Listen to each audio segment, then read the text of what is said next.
नमस्कार बच्चों। आइए आज हम हल करते हैं प्रखर अंग्रेजी कक्षा 8 की वर्कशीट नंबर 3। प्रिय बच्चों, इस वर्कशीट में आपको ट्रैफिक सिग्नल्स के बारे में जानकारी लेनी है। ये जो वर्कशीट बनाई गई है, इस वर्कशीट की जो कॉम्पिटेंसी है उसको हम जूम करके थोड़ा देखते हैं। Reads and identify signals appropriately. जैसा कि इस कॉम्पिटेंसी में दिया गया है कि हमें ट्रैफिक सिग्नल्स को पहचानना है और दिए गए इंस्ट्रक्शन को पढ़ना है। सीधी सी बात यह है कि हम जब कभी रोड पर जाते हैं तो कई बार रोड पर हमारे सामने कई प्रकार के बोर्ड लगे होते हैं, कई प्रकार के सिग्नल्स होते हैं, लेकिन जानकारी के अभाव में हम उन सिग्नल्स की मतलब को समझ नहीं पाते हैं।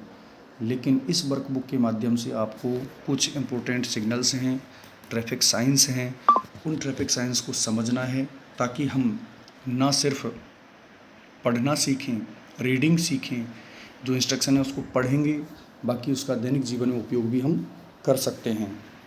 बच्चों, ये जो वर्कशीट है ये मीडियम टाइप की है। इसमें आपको सरल से थोड़ा सा इसमें कठिन दिया गया है। कठिन तो नहीं है, लेकिन हो सकता है कई बच्चों के लिए कठिन लगे। तो हम सबसे पहले इस प्रश्न को देखेंगे।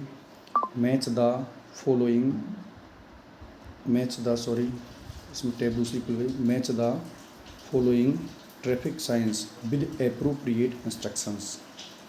तो बच्चों, इसमें हमें ट्रैफिक साइंस, ये आपको दिख रहा है साइन और ये दिख रहा है इंस्ट्रक्शंस, यानी ये जो साइंस यानी चिन्ह और इंस्ट्रक्शन यानी निर्देश, इनको दोनों को मैच करना है, दोनों का मिलान करना है।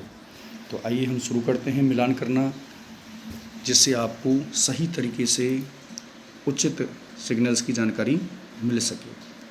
बच्चों, सबसे पहले आपको एक चित्र दिख रहा है जिसमें एक त्रिभुज बना हुआ है और इस त्रिभुज के अंदर क्रॉस लगा हुआ है। तो बच्चों, इसका मतलब होता है क्रॉस द रोड। क्रॉस को हम क्रॉस से मिलाएंगे तो ये चिन्ह अपना मिलान हो गया, क्रॉस द रोड। दूसरा बच्चों, आपको एक वृत्त बना हुआ है, उसके अंदर पी बना हुआ है और पी को तिरछी रेखा के द्वारा काटा गया है। इसका मतलब होता है बच्चों नो पार्किंग, यानी आप गाड़ी को यहाँ पार्क नहीं कर सकते। ये नो पार्किंग का सिग्नल होता है। तीसरा बच्चों, आपको एक वृत्त दिखा है इस थर्ड वाले में, और वृत्त में एक सीधी रेखा ऊपर की तरफ जा रही है। सीधी का मतलब स्ट्रेट, तो यहाँ इसको हम मिलाएंगे गो स्ट्रेट से, सीधे चाहिए। इसके बाद नेक्स्ट आपको एक वृत्त चौथे नंबर पर दिख रहा है। इस वृत्त में आपको जो एरो है वो दाईं हाथ की तरफ मुड़ रही है।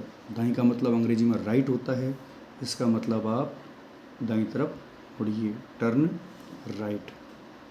इसके बाद बच्चों, आपको एक एरो और है, एक वृत्त है, उस वृत्त में सामने स्ट्रेट एक एरो जा रही है और उस एरो को तिरछी रेखा के द्वारा काटा गया है। तो ऐसी स्थिति में अगर आपको कोई बोर्ड मिले तो आप समझ जाइए कि वहाँ पर आपको एंट्री नहीं है।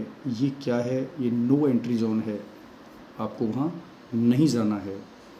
इसके बाद बच्चों, अगला जो है चित्र, अगला साइन है, उसमें आप देखिए एक त्रिभुज बना है, उस त्रिभुज के अंदर लेफ्ट साइड में एक एरो जा रहा है। इसका मतलब आप बाईं तरफ मुड़ जाइए, टर्न लेफ्ट। तो टर्न लेफ्ट से इसको आप मिलान कर दीजिए। टर्न लेफ्ट से मिलान करने के बाद नेक्स्ट आपको दिख रहा है बच्चों एक चिन्ह, जिसको आप सभी जानते हैं। ये जो चिन्ह है इस चिन्ह का मतलब पेट्रोल पंप होता है। पेट्रोल पंप की एक मशीन है, तो आसानी से आप इसका मिलान कर सकते हो, आप सभी इसको जानते हो, पेट्रोल पंप। नेक्स्ट बच्चों, आपको जैसा कि दिख रहा है स्टॉप लिखा हुआ है, तो स्टॉप का मिलान आपको स्टॉप से कर देना है। उसके बाद बच्चों, आपको दो बच्चे एक त्रिभुज के अंदर हैं, तो बच्चे कहाँ जाते हैं? स्कूल जाते हैं, तो इसका मिलान आपको स्कूल से कर देना है। और लास्ट वाला बच्चों, एक बेड बना हुआ है और बेड कहाँ होता है? हॉस्पिटल में होता है। इस प्रकार इसका मिलान हॉस्पिटल से कर देना है। तो प्रिय बच्चों, आप लोगों ने इस वर्कशीट में ट्रैफिक सिग्नल्स के बारे में जानकारी ली, चिन्हों को जाना और अच्छी तरीके से आप समझ गए कि किस प्रकार से ट्रैफिक नियमों का पालन हमें करना चाहिए। ट्रैफिक नियमों का पालन करवाना इसका उद्देश्य नहीं था। इस वर्कशीट का जो मुख्य उद्देश्य था उसको हम जूम करके देखते हैं। Reading, teacher instructions ask the students to observe the given signs carefully and think what they signify, then read the given option and match the picture with correct option. बच्चों, कक्षा में आपको अध्यापक पढ़ाएंगे, वो आपसे सिग्नल्स के बारे में पूछेंगे, तो आप लोगों को ये साइंस और इंस्ट्रक्शंस इनको मैच करना है।